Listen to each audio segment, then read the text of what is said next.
Hello everybody. Thank you so much for joining me today for Storytime at Hen's house. Today we're going to read a really fun book. This book is called The Busy Life of Ernestine Buckmeister, and it's written by Ravin Lodding and it's illustrated by Suzanne Beaky. And this is a story of a young girl who has a very busy schedule. So let's find out what she does about it. Now, if you have a copy of the book, please do go and get it and read along with me. Okay, are you ready? Let's get started.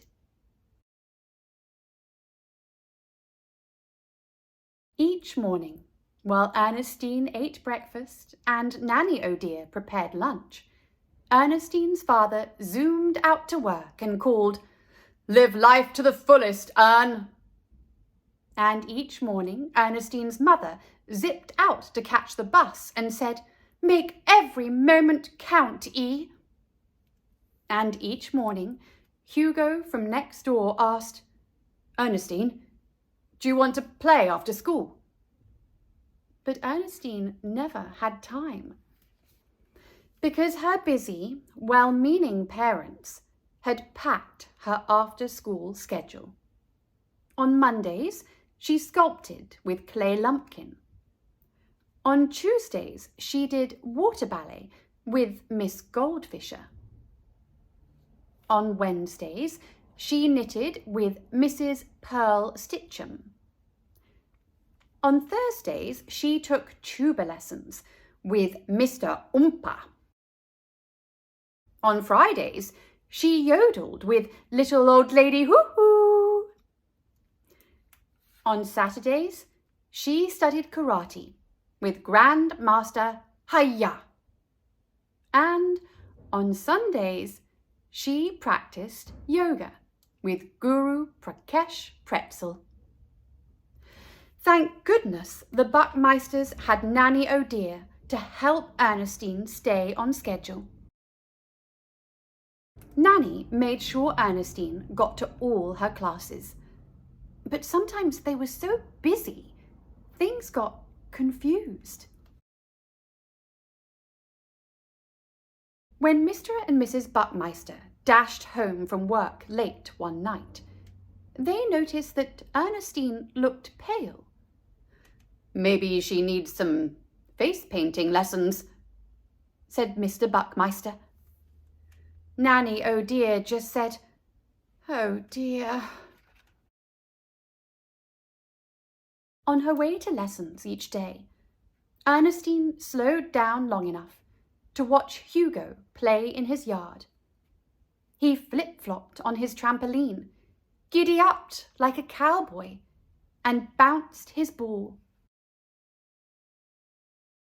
One afternoon, Hugo shouted, "Look out!"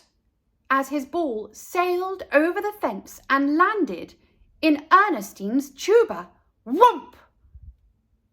Ernestine bounced the ball to Nanny and squeaked, "Bounce it back!" "Oh dear," said Nanny. "It's time for tuba." Ernestine sighed and passed the ball back to Hugo. That night, Ernestine practiced yoga in bed. She inhaled and stared at her busy schedule. She exhaled and thought about Hugo and how he got to flip-flop and giddy-up and bounce. Then Ernestine had an idea. The next afternoon, Ernestine announced, "Today I scheduled something new." "But you have yodeling," said Nanny. "It's written on my... Oh, have you seen my calendar? And where's my phone? Oh dear." Ernestine giddy-upped across the yard to the park. "Ernestine!" panted Nanny. "Now we'll be late for yodeling. Or is it knitting? Oh. Ernestine reached the hilltop and flopped onto the grass, pulling Nanny down with her. "Oh dear," muttered Nanny. "Look!" Ernestine sang. Nanny stopped huffing and noticed the valley below. "My, the view is heavenly." "That cloud looks like a pineapple," said Ernestine. "No, a bunny." "Or whipped cream," suggested Nanny. Before long, they were imagining that they were tiny bugs and the world was huge. Then they were pioneers building a twig fort, and Nanny showed Ernestine how to make a daisy crown. Meanwhile, little old lady Hoo-Hoo called Mrs. Buckmeister to report that Ernestine had missed yodeling. Mrs. Buckmeister called Mr. Buckmeister. "It's not like Ernestine to get off schedule. I know she's with Nanny, but where could they be?" They tried to call Nanny, oh dear, but she didn't answer her phone. So the Buckmeisters set out to find their daughter. "Have you seen Ernestine?" the Buckmeisters asked at knitting class. Mrs. Stitchum replied without dropping a stitch. "Knit 1, purl 2. Sorry, I can't help you." They dashed to karate. "Hi-ya!" called the Buckmeisters. "Is Ernestine here?" Grandmaster Hi-ya answered "No," with a flying twist. "Maybe she's at water ballet," called Mrs. Buckmeister. "Is Ernestine here?" The Buckmeisters zoomed to Clay Lumpkin's studio. There were lots of children sculpting, but no Ernestine. They rushed to yoga. "Is Ernestine here?" they whispered. Guru Prakash Pretzel was meditating, and all he said was, "Om, Om." "Om?" wondered Mr. Buckmeister. Said Mrs. Buckmeister.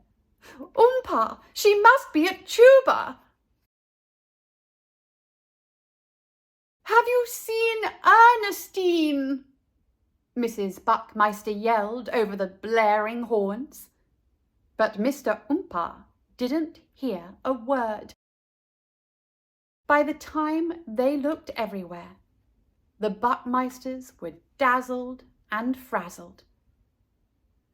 "This is what poor Ernestine does every week," Mrs. Buckmeister panted. "No wonder she always looks so pale," added Mr. Buckmeister. Then off in the distance, they heard bubbles of laughter. The Buckmeisters trudged up the hill. And there was Ernestine, her cheeks as rosy as apples. "Ernestine Marigold Buckmeister," called Mrs. Buckmeister. "Where have you been?" "Oh dear," Nanny stuttered. "Well, you see, we were right here," Ernestine squealed. "It was my idea. We saw pictures in the clouds and rolled down the hill and pretended we were bugs. And then I was a princess, and I want to do it again." The Buckmeisters were stunned. "I like taking lessons, but can't I stop some of them?" pleaded Ernestine. "But how will you live life to the fullest without sculpting and swimming?" asked Mr. Buckmeister. "Right," Mrs. Buckmeister agreed. And how will you make every moment count without yoga and yodeling? Like this, Ernestine said. Everyone inhaled. Then they exhaled. My, the view is heavenly, said Mrs. Buckmeister. Since that day, Mrs. Buckmeister bikes to and from work and has taken up gardening. Mr. Buckmeister tries to get home early once a week to build a tree house. And Nanny, oh dear, has discovered the joy of flying kites. As for Ernestine, some afternoons she practices karate with Hugo. And sometimes she plays the tuba. And sometimes she just plays. The end. Thank you so much for watching. See you soon. Bye.